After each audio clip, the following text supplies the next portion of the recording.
हम उसी के लिए आए हैं। कहाँ फूल लगाए? लाल फूल पीला फूल फूले फूल हमार को जली दिया ब्यूटी। वाह अरे बाबा अंकल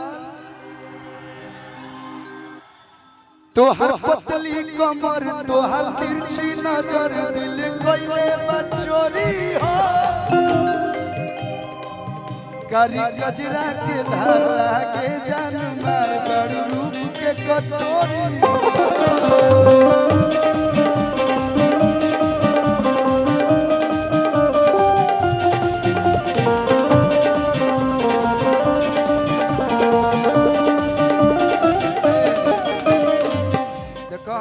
हम कभी बिगड़े ही नहीं थे ना हम बिगड़ पाएंगे लेकिन आप लोग ऐसे करिएगा तो हम बिगड़ सकते हैं कि तहार मिक्सी हमार मिक्सी दोनों के मिक्सी बगला हमार पीस से नरम मसाला तहार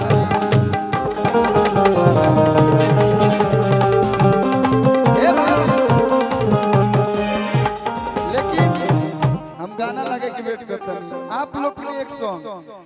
अंडा तहार या मलेट भइल बा ए हो अंडा अंडा तोहार अमलेट भइल बा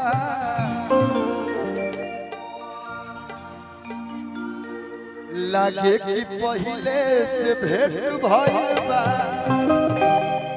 कि बाड़ू निशब्द हो जाता नहीं कब कब हम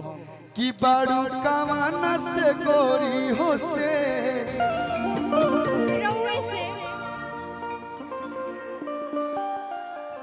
सीधा सीधा प्रपोज किया जा रहा है। I love you, of course I love you.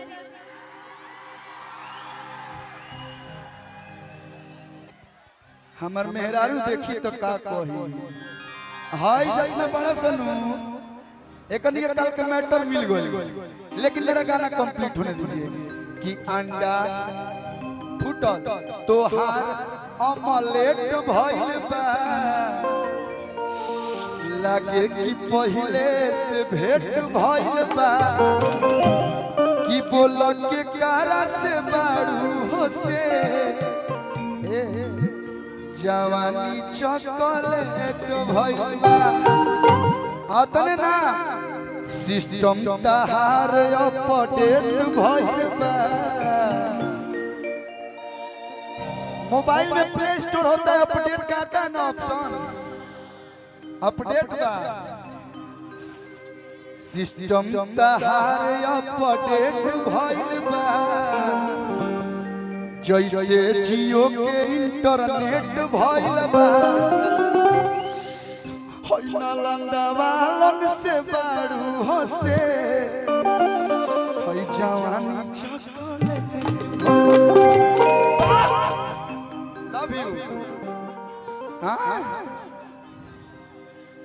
अरे मोर ले छिहत्तर जाना सुनिए आपकी स्माइल के लिए आज ही गाना रिलीज हुआ है नेचुरल ब्यूटी जमकावला से हुई गाना के नाम हम ना बोलेंगे अरे मोर ले छिहत्तर जाना जब मुस्काइले गाना वाला बल कि हम चित्रहार गावत रहे गाओ बजा दो भाई बजाओ रे हेलो बजाई तुम बजाओ रे बजाओ